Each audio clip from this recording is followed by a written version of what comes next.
6 nutrition claims, let's see how many you get right. You have 3 seconds for each one, say your answer before the timer runs out. Let's start.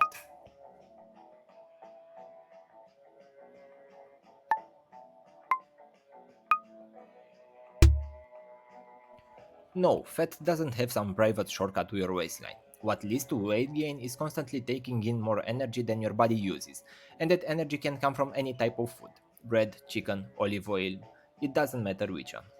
Now, fat does carry more than twice the calories of carbs or protein, gram for gram. So, yes, it's easier to overshoot your energy needs without noticing.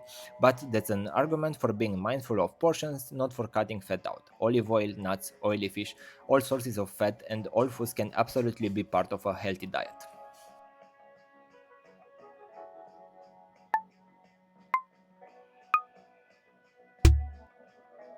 Every way of cooking changes something. There's no method that leaves food completely untouched. And nutrient losses are influenced by things like heat, cooking time, and water. Think about boiling vegetables. Some water soluble vitamins can leach into the cooking water, especially when you cook them for longer. Microwaving often uses less water and takes less time, so it can actually preserve nutrients very well. So, microwaving isn't the villain.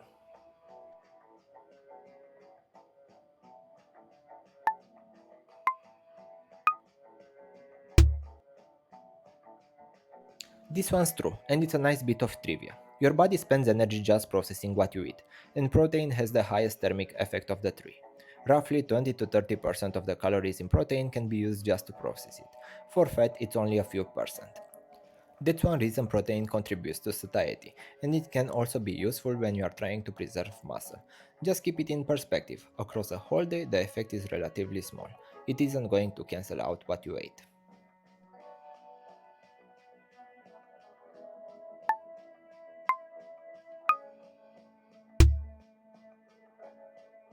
The iron is there, but your body doesn't absorb much of it. Spinach contains non-heme iron, which isn't absorbed as well as the heme iron found in meat. And spinach is also high in oxalates, which can make iron even harder to absorb. So yes, eat your spinach is still a great source of folate and vitamin K, but if you're looking for iron, meat, lentils and beans are better options.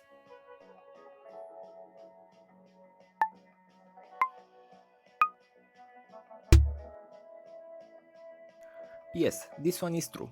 A little bit of iron can actually transfer from the pan into your food while you cook. It happens more with acidic foods like tomato sauce and with longer cooking times. Newer cast iron pans can also transfer more iron than older, well seasoned ones.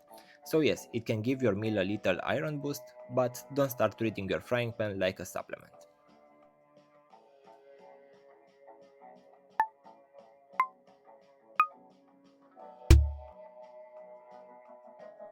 No, carbs aren't bad for you. They're a huge category of foods.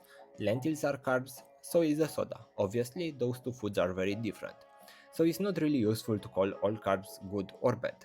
What matters is the type of food, how processed it is, how much fiber it contains, and how much you are eating overall. Whole grains, beans, fruit, and vegetables, all sources of carbs, and all foods that can be part of a healthy diet. So, how many did you get? Let me know your score in the comments. And if there's a nutrition claim you keep hearing and you are not sure about, leave it below. It might make into the next one. See you in September.